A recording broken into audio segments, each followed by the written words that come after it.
సర్వేభ్యః నమస్కారः. వేదవాణి కార్యక్రమానికి స్వాగతం, సుస్వాగతం.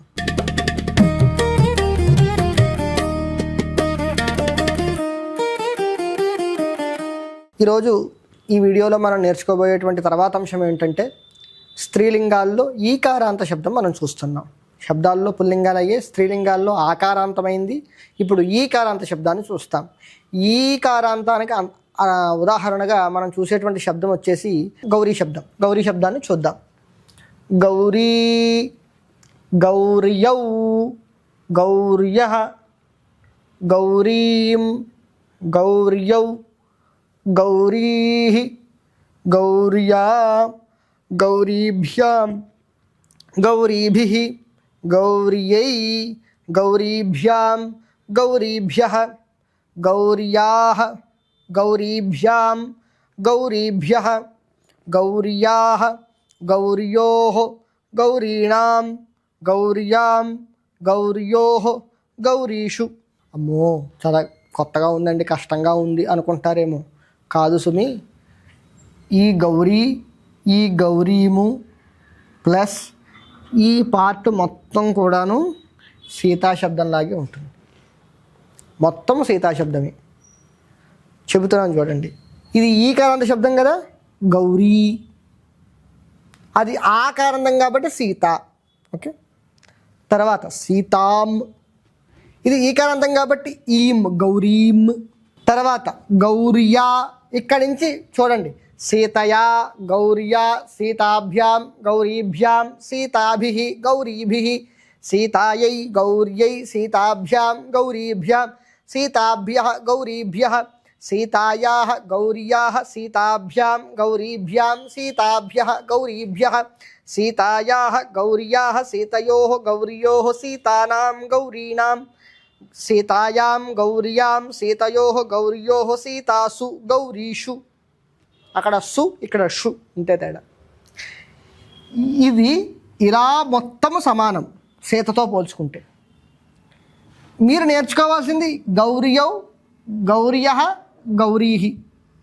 మొత్తం ఈ గౌరీ శబ్దంలో మీరు నేర్చుకోవాల్సింది, కొత్తగా నేర్చుకోవాల్సింది ఏమిటి?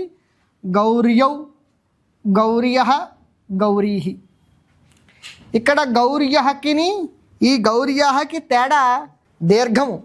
అక్కడ సీతాయాహలో యా పక్కన వచ్చి కూర్చుంటుంది. సీతాయాహ అనుకోండి, సీతాయాహ అనే అక్షరము పక్కన వచ్చి కూర్చుంటుంది. సీత పక్కన వచ్చి డిస్టర్బ్ చేయొద్దని పక్కన వచ్చి కూర్చుంటుంది.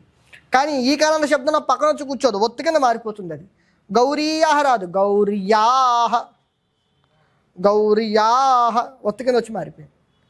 కాబట్టి ఇది గౌర్యః, ఇది గౌర్యాహ. దీనికి దీర్ఘం తీసేస్తే ఇదే గౌర్యః. దీనికి దీర్ఘం పెడితే షష్ఠీ విభక్తి, గౌర్యాహ. రాగి దీర్ఘం తీసేస్తే గౌర్యః, దీర్ఘం పెడితే గౌర్యః.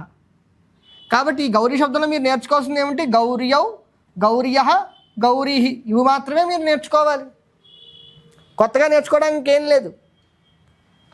గౌర్యౌ, గౌర్యౌ, గౌర్యః, గౌరీః ఇవే నేర్చుకోవాలి. ఈ గౌర్యవే మళ్ళీ రిపీట్ అవుతుంది గౌర్యౌ కింద. గౌరీభ్యాం, గౌరీభ్యాం, గౌరీభ్యాం, గౌర్యోః, గౌర్యోః. ఈ రిపిటేషన్ కామనే కదా, మొత్తం ఇదంతా కామన్ అన్ని శబ్దాలకి మీకు. కాబట్టి గౌరీ, గౌర్యౌ, గౌర్యః, గౌరీం, గౌర్యౌ, గౌరీః. ఇక్కడి నుంచి మొత్తం కూడా సీతాశబ్దం లాగా. ఇప్పుడు నేను ఒకసారి చెబుతాను, మీకు గ్యాప్ ఇస్తాను. ఆ గ్యాప్లో మీరు దీన్ని ఫిలప్ చేయండి 2 సార్లు. గౌరీ, గౌర్యౌ, గౌర్యః, గౌరీం, గౌర్యౌ, గౌరీః, గౌర్యా,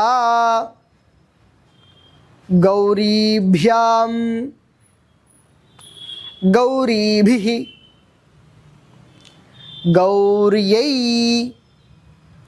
గౌరీభ్యాం, గౌరీభ్యః, గౌర్యాః, గౌరీభ్యాం, గౌరీభ్యః, గౌర్యాః, గౌర్యోః, గౌరీణాం, గౌర్యాం, గౌర్యోః,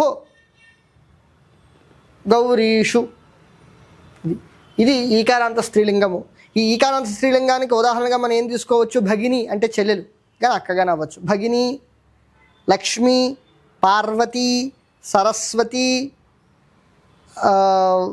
ఇత్యాది స్వరూపాలు. మీకు స్త్రీలింగాల్లో అయితే లేఖని అంటే పెన్ను, లేఖని, అంకని, భారతి, ఇవన్నీ కూడాను ఈకారాంత స్త్రీలింగాలకు ఉదాహరణగా మనం తీసుకోవచ్చు. అది కూడా సేమ్. ఉదాహరణకు మనం భారతి తీసుకుందాం. భారతీ, భారత్యౌ, భారత్యః, భారతీం, భారత్యౌ, భారతీః, భారత్యా, భారత్యై, భారత్యాః, భారత్యాః, భారత్యాం. ఇది ఇక భారతీ శబ్దం. కాబట్టి ఈకారాంత స్త్రీలింగం ఈ విధంగా ఉంటుంది. మనం తర్వాత వీడియోలో మనం చూసేటువంటి అంశం ఏంటి? సర్వనామాలు చూస్తాం. ఈ స్త్రీలింగ సర్వనామాలు చూస్తాం. దీంతో నామవాచకాలు, స్త్రీలింగంలో ఆకారాంతము, ఈకారాంతము, నామవాచకాలు పూర్తయ్యి దీని తర్వాత మనం చూడబోయే అంశం వచ్చేసి సర్వనామాలు. అది తర్వాత వీడియోలో మనం చూద్దాం. జైతు సంస్కృతం, జైతు భారతం.